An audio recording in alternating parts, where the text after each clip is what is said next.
Sarath K Sasi നമുക്കൊപ്പം ചേരുന്നുണ്ട്.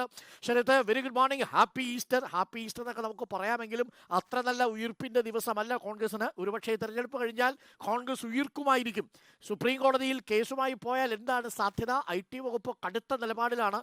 ആദ്യം 1800 കോടിയുടെ വരുന്നു, ഇപ്പോൾ വീണ്ടും പിന്നാലെ നോട്ടീസ് അയച്ചുകൊണ്ടിരിക്കുന്നു. DK ശിവകുമാറിനടക്കം IT വകുപ്പിന്റെ നോട്ടീസ് കിട്ടുന്നു. നിയമ നടപടികൾ വേഗത്തിലാക്കുകയാണോ കോൺഗ്രസ്?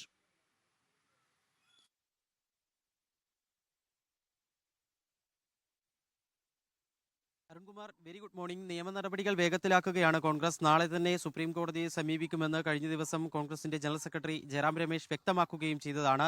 ഓരോ ദിവസവും പുതിയ നോട്ടീസുകൾ കോൺഗ്രസ് ആസ്ഥാനത്തേക്ക് വന്നുകൊണ്ടേയിരിക്കുന്നു. ആദായനികുതി വകുപ്പ് നടപടികൾ, അവർ ഓരോ വർഷത്തെയും ആദായനികുതി പുനർനിർണ്ണയം പൂർത്തിയാക്കി കോൺഗ്രസിന് നോട്ടീസ് അയച്ചുകൊണ്ടേയിരിക്കുന്ന സാഹചര്യം.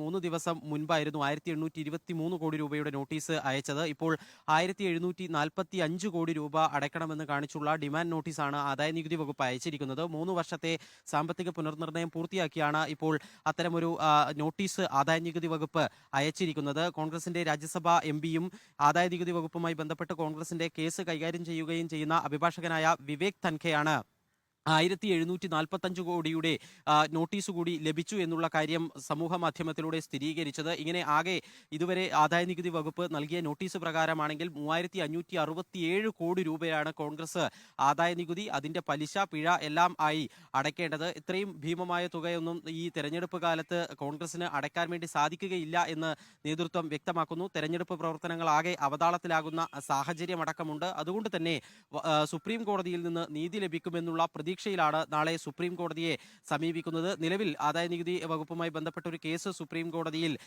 കോൺഗ്രസ് 2016 നൽകിയത് ഉണ്ട്. അത് നാളെ ലിസ്റ്റ് ചെയ്തിട്ടുണ്ട്. അതിനോടൊപ്പം ഒരുപക്ഷെ ഈ വിഷയം അടിയന്തരമായി പരിഗണിക്കണമെന്നുള്ള ആവശ്യം കൂടി കോൺഗ്രസ് ഉന്നയിക്കാനുള്ള സാധ്യതയുണ്ട്.